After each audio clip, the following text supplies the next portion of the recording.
Hey guys, next one is this 2014 Chevy Equinox. Don't have the car here yet, but I've got the bumper, and it came in with a little bit of damage right through here, and I had some scratches in it. Went ahead and primed that with some other parts that I was doing on the Cadillac I just did. So I'm gonna go ahead and scuff this with a red Scotch-Brite. I'm gonna have to seal it. Color's gonna be a gold. So I'm going to have to seal this to probably a value shade 4 or maybe even 3. I got to check the paint that I got, see what the shade is. I'm going to scuff everything with a red pad, like I said, and then I'm going to come over here and wet sand this with 400, maybe even finish it with 6. And down inside here, I'm not going to really worry about sanding that. There's going to be a filler here. There's no fog lights on this model that I'm working on. So there's going to be a big plug here. So it's really just going to be all this area down into here.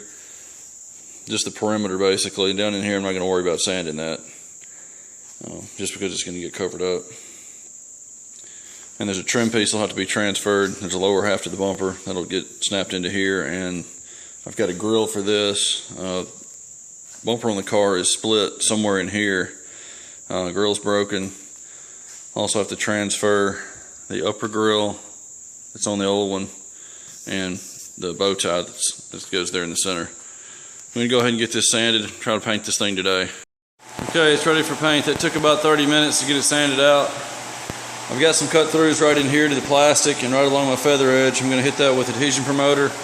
Give that about 10 or 15 minutes and I'll seal it. I'm going to have to do, well, I keep value shade 1, 4, and 7 primer or sealer. And this is value shade 3. See that? Maybe it'll focus on that. Value shade 3, which is just a little bit whiter than value shade 4, which is medium gray. I may decide to just use 4. That'd be close enough, really. Depends on how much I need. I'll have to change my mix ratio from 2:1 with 2 parts of 4 and 1 part of value shade 1. That'll give me value shade 3. And if the amount works out to where I'd have to mix up too much to get my ratio from that point to 4:1 with the hardener, then I may just use value shade 4. It's a lot simpler that way. I don't want to waste sealer just to do this one. This is going on a company vehicle, so it doesn't have to be, a perfect job. I'm going to do the best I can with it, but we're not going to be blended into the fenders or anything like that, so I'm just going to get it as close as I can get it, and that'll be perfectly fine for this one. Alright, I'm about to hit the cut throughs with the adhesion promoter, just on those areas where I cut through the factory primer on it.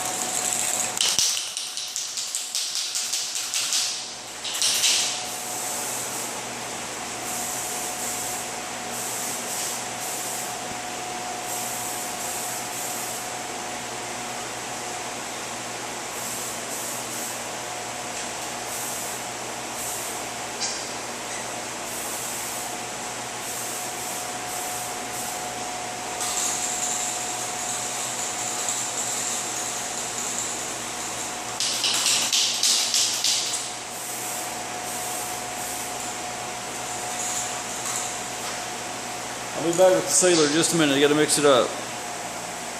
Alright, I'm going to mix up the value shade 3 sealer. I'm going to take this value shade 1, 7710. The 1 in the part number, or the item number there, is the value shade. This is value shade 1, which is white. It's 2:1 mix with 7740, value shade 4. So I need to get an even 2:1 mix. I could do 2 ounces of the gray or 1 ounce of the white. But I need more than 3 ounces, and the hardener is just going to give me another 3/4 of an ounce. So I'm going to go on up to 4 ounces. I don't want to go to 6. That'd make it easy, but that's going to waste some sealer. So I'm just going to go to 4 ounces and do 3 parts of that, 1 part of that. That'll get me real close to value shade 3. It'll be like maybe 3.3, 3.5, something like that, somewhere in there.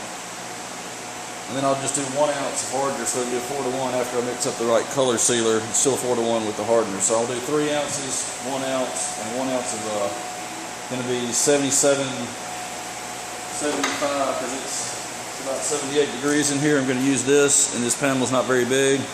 This is the 70 to 80 degree. So I'll get 4 ounces of sealer, 1 ounce of this.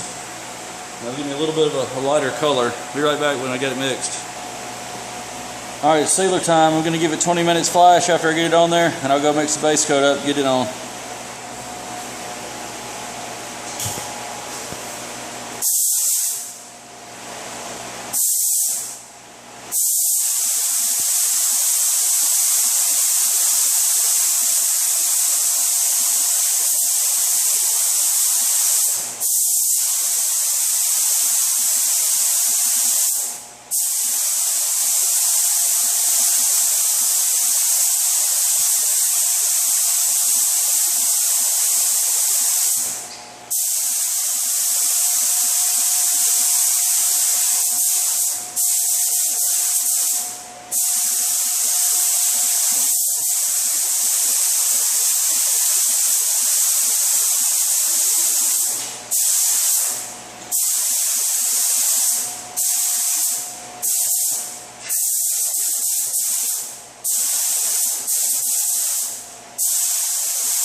You can give that 20 minutes. You can kind of see how much lighter it is than the normal gray if you've seen my other videos. Be back with the base. I'm going to show you the first coat of base, and I'll be back when I get ready for the clear.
All right, I'll do at least one more coat and maybe 3.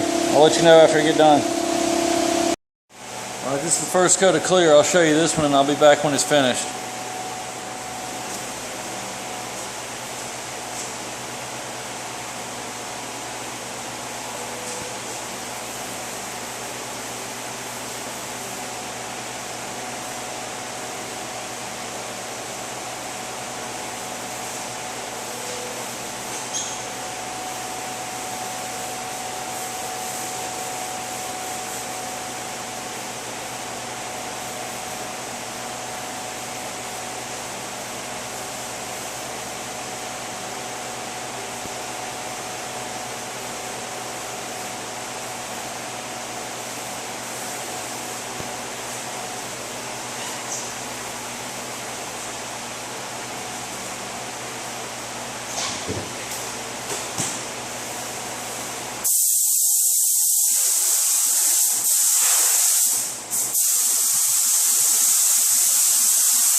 Now maybe you can see this.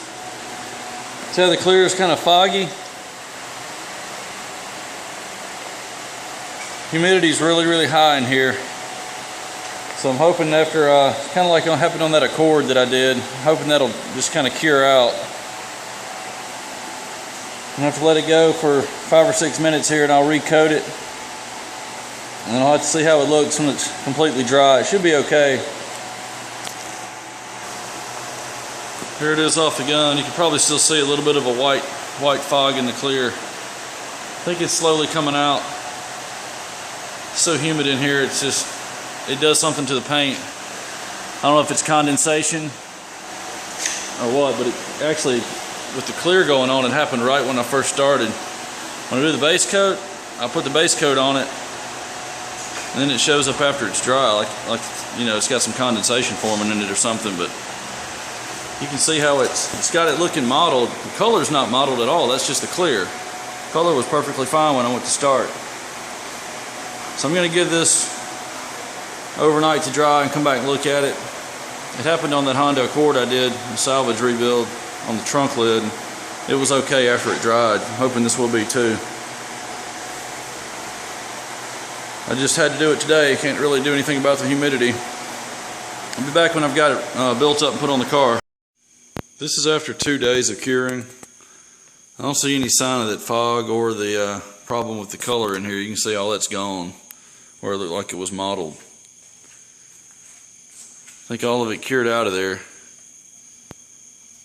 I don't think I'm going to be able to show the after shot. Customer's probably going to be here while I put this together. And we'll probably just have to knock it out and let him go. But I wanted to show you the paint after 2 days of it drying. Looks like it's going to be a pretty good outcome here. I don't think it's going to have to be redone or anything like that. I probably won't even have to denib this thing at all. I don't really see anything in it that's worth messing with. I'll see y'all on the next one.